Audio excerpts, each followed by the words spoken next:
قیامت کے دن تمام اولین اور آخرین کو جمع کیا جائے گا۔ وہ کس قدر ہولناک دن ہوگا، اس کی کیا کیفیت ہوگی۔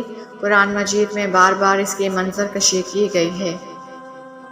چنانچہ ایک حدیث میں جناب نبی کریم صلی اللہ علیہ وآلہ وسلم نے ارشاد فرمایا کہ جس حالت میں لوگ اپنی ماں کے پیٹ سے بے لباس پیدا ہوئے ایسے ہی میدان محشر میں جمع ہوں گے۔ حضرت عائشہ نے عرض کی، یا رسول اللہ، سب کے سامنے بے لباس ہوں گے تو شرم آئے گی، ایک دوسرے کو دیکھیں گے۔ حضور صلی اللہ علیہ وآلہ وسلم نے ارشاد فرمایا، لوگ اس وقت اپنی اپنی مصیبت میں اس قدر گرفتار ہوں گے کہ ایک دوسرے کی طرف دیکھنے کی مہلت ہی نہ ہوگی۔ سب کی آنکھیں اوپر کی طرف لگی ہوئی ہوں گی۔ ہر شخص اپنے اعمال بد کے بقدر پسینے میں غرق ہوگا۔ کسی کا پسینہ پاؤں چڑھا ہوا ہوگا، کسی کا پنڈلی تک، کسی کا پیٹ، کسی کا منہ تک آیا ہوا ہوگا۔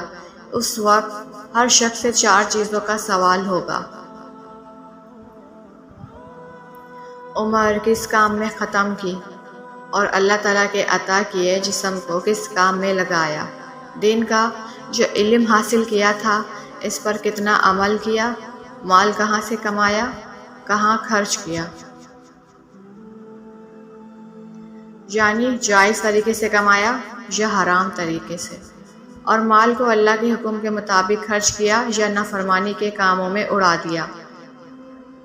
پھر وہ دین ایسا پریشان کن ہوگا کہ کوئی کسی کے کام نہیں آئے گا، ہر شخص کو اپنی ہی فکر ہوگی۔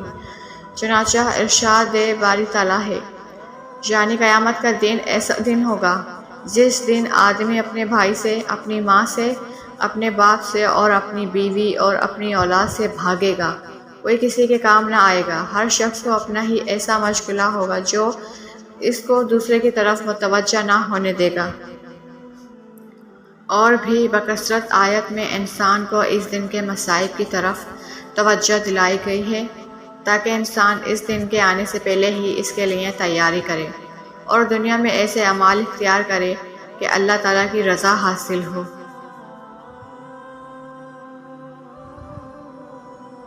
اللہ تعالیٰ ان کی خطاؤں قصور کو معاف فرمائے۔ جو لوگ تقویٰ و طہارت والی پاکیزہ زندگی گزارتے ہیں وہ قیامت کی سختی سے بھی محفوظ رہیں گے۔ اللہ تعالیٰ ان کے ساتھ خاص کرم و اعزاز کا معاملہ فرمائیں گے۔ چنانچہ صحیحین کی ایک حدیث میں حضرت ابو ہریرہ سے مروی ہے، رسول اکرم صلی اللہ علیہ وآلہ وسلم نے فرمایا کہ 7 قسم کے افراد ایسے ہیں کہ اللہ تعالیٰ انہیں اس دن اپنے عرش کے سائے میں جگہ دیں گے، جس دن اللہ تعالیٰ کے عرش کے سائے کے علاوہ کوئی اور سایہ نہ ہوگا۔ عادل بادشاہ، یعنی جس نے اپنی رعایا میں انصاف کے ساتھ حکومت کی۔ وہ جوان جس نے اپنی پوری عمر اللہ تعالیٰ کی عبادت میں گزار دی، یعنی جوانی کا زمانہ جس میں شہوت نفسیانہ کا خوب غلبہ ہوتا ہے، انسانی جسمانی صحت و قوت سے پر ہوتا ہے۔ ایسے وقت میں انسان نفس و شیطان کی اتباع کی بجائے اپنے اوقات کو اللہ تعالیٰ کی عبادت میں گزارتا ہے۔ وہ شخص جو مسجد سے دل لگائے رکھتا ہے، یعنی نمازوں کے اوقات کا خیال رکھتا ہے، دنیا کے کاموں میں مشغول ہو کر نماز سے غافل نہیں ہوتا، بلکہ دنیا کے کاموں کو اس طرح پورا کرتا ہے کہ نمازوں کو وقت مسنون میں جماعت کے ساتھ ادا کرنے میں مؤخر نہ ہو۔ وہ 2 شخص جو اللہ تعالیٰ کے واسطے آپس میں دوستی اور محبت رکھتے ہیں، جب آپس میں ملتے ہیں اس دھن میں ہوتے ہیں، ملاقات بھی اسی کے لیے ہوتی ہے کہ دین کے کام کو آگے بڑھایا جائے، اور جب جدائی ہوتی ہے تب بھی اسی خیال میں ہوتے ہیں کہ دین کے کام انجام دیے جائیں۔ وہ شخص جس کو کوئی حسین و جمیل عورت بدکاری کے واسطے بلائے اور وہ یہ کہہ کر اس عورت کی طرف رخ نہ کرے کہ میں تو اپنے اللہ سے ڈرتا ہوں، یعنی اللہ تعالیٰ کے خوف کی وجہ سے موقع ہوتے ہوئے برائی سے بچتا ہے۔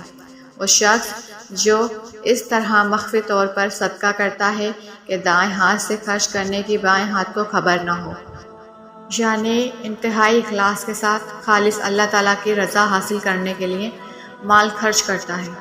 ریاء نمود کا اس میں شبہ بھی نہیں ہوتا۔ وہ شخص جو اللہ تعالیٰ کو تنہائی میں یاد کرے اور اس کی آنکھیں آنسوؤں میں بھر جائیں، تنہائی کی جگہ بیٹھتا ہے اور اللہ تعالیٰ کی بڑائی، عظمت اور ان کے انعامات و احسانات کو یاد کرتا ہے اور جنت و جہنم کو یاد کر کے روتا ہے، یا ذکر و تلاوت کے موقع پر روتا ہے، یا اپنے گناہوں کو یاد کر کے روتا ہے، اللہ تعالیٰ سے معافی مانگتا ہے۔ ان اعمال کے علاوہ کچھ اعمال پر بھی آپ صلی اللہ علیہ وآلہ وسلم نے عرش الہی کے نیچے جگہ ملنے کی خوشخبری دی ہے۔ اب ہمارے لیے یہ اعمال خیر کے دروازے کھولے ہوئے ہیں۔ اللہ تعالیٰ سے توفیق مانگتے رہنا چاہیے کہ اللہ تعالیٰ ہمیں اعمال صالحہ اختیار کرنے کی توفیق دے جو ہمیں رسوائی سے بچائے اور جنت کا مستحق بنائے۔